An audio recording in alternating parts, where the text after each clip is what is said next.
Exactly 1 year ago today, MatPat, host of the Theorist channels, hung up his coat, then thanks for watching his way straight into retirement. So, from all the theorists out there, this one's for you, Matt.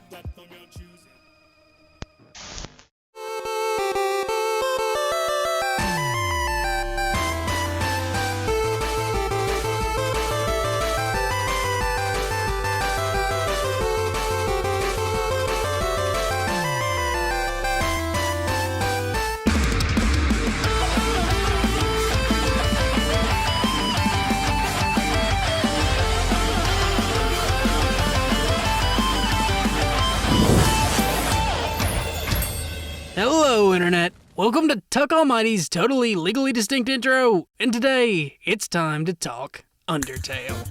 Yeah, with my track record, shocker, I know. But like I said before, this video obviously holds a slightly different weight.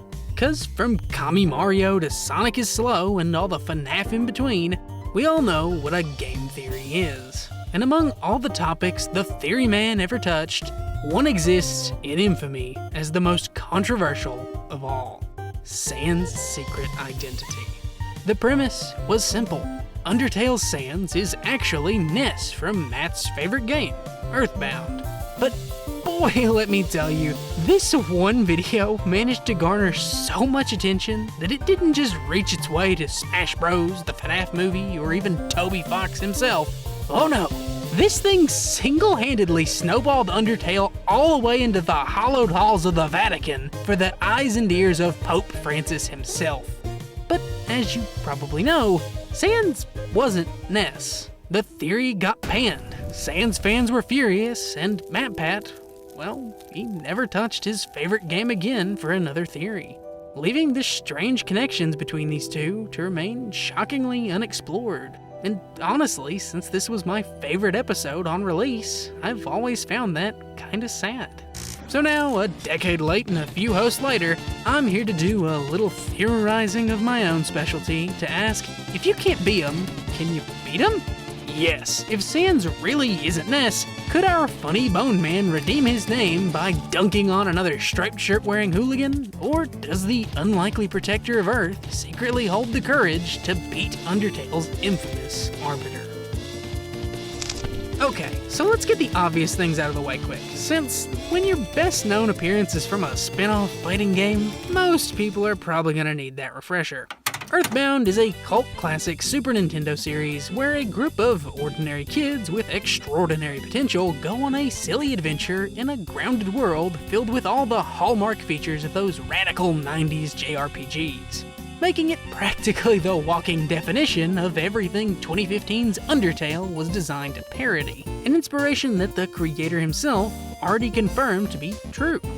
Meaning that while Sans and Ness's series do intentionally share plenty in common, even right down to their designs and powers, as Matt pointed out, the two have one very fundamental difference, and it's in the way they fight. Ness's fighting style is unironically best described by how it's shown in Smash, using flashy anime-esque attacks by combining his iconic baseball bat and yo-yo with his mysterious psychic powers, like some sort of mini-fied DBZ fusion between Mob Psycho and One Punch Man. For all intents and purposes, that was the artistic intention Earthbound tried to depict through the limited hardware of its time. Back then, gameplay mechanics simply weren't intended to be treated as real parts of the lore, especially with the kinds of stories that the mother franchise wanted to tell. Sans' whole series, on the other hand, though, can basically be seen as one big meta-narrative spin on those old-school games. The magic of his world is literally just enemies interacting with combat menus and UI elements as if they were any other everyday part of that universe. Because, unlike Earthbound, they are supposed to be an everyday thing. The plot of Undertale as a parody fully relies on gameplay mechanics existing as canonical set pieces to explain its lore and story. Which is all to say that if Ness was ever randomly chucked into a battle with Sans, then just like the other kids before him, Ness's soul is getting ripped out and forced to play by Undertale rules. So by simply comparing Ness to the performance of said prior children, we'd get a good gauge of how he'd stack up against a bad time. And the biggest difference between someone like Ness or Frisk would of course have to do with determination versus PSI. Frisk was born imbued with large quantities of an unknown substance codenamed determination by Dr. Alphys, allowing them to traverse the underground with relative success by accessing the save system.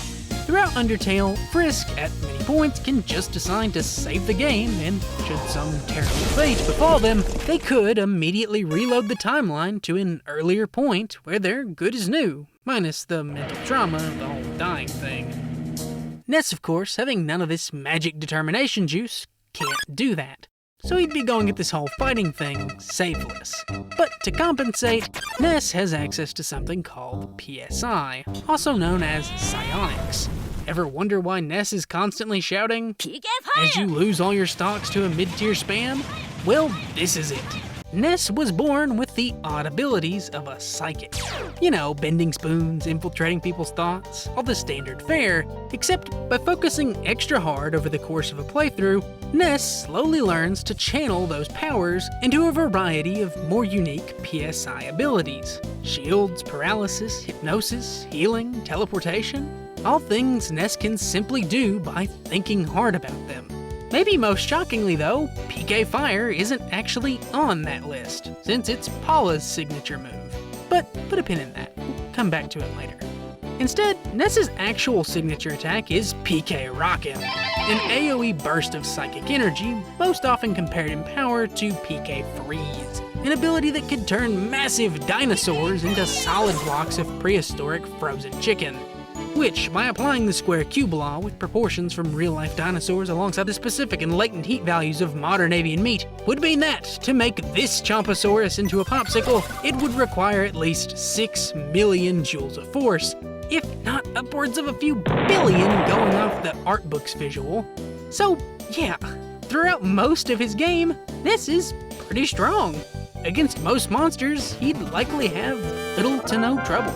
Of course though, he's not just fighting any monster, we are talking about Sans after all, which brings its own set of particular challenges, since Sans only has one attack and one defense. Forget about PK Rockin' or even PK Fire, if bro got hit by Ness's yo-yo, it's already lights. The only problem? Sans is the most notorious final boss in indie gaming for a reason, and that reason is called cheating. To put it in simple terms, Sans seems to come from both a different time and place than the rest of the Undertale cast, somewhere he can't and no longer seems to care about getting back to. This temporal displacement seems to have left Sans in an all too familiar indie game role of characters who know a little too well that they're in a video game. In the context of a battle, this effectively made Sans something of a low-tier reality-warping speedrunner, since by knowing his world's glitches and exploits, he could make any battle lopsided in his favor despite having the easiest stats in the game. Sure, he can only deal 1 damage, but now that's 1 damage every frame. Yep, the guy's only got 1 HP to his name, except it'd be a real shame if his sprite moved out of the way every time you attacked. Oh, and was that move too easy for you? He'll change it mid-turn while attacking your HUD, poisoning you for your sins, then laugh in your face across space and time before doing it all again. Obviously, there's a reason why Sans is reserved for the bad ending of Undertale. He's the game's ultimate challenge and punishment, invalidating all the power you gained and requiring total mastery of the world's mechanics to ever stand a chance. Now, I want you to imagine this is your first time ever hearing the word Undertale, and you've just immediately been thrown headfirst into Sans' opening attack. You have currently found yourself in the same position as poor Ness. His durability? Negated. Magic targets the soul, after all. His powers? Out of reach. Can't use them if it's never his turn. No redos, no prep.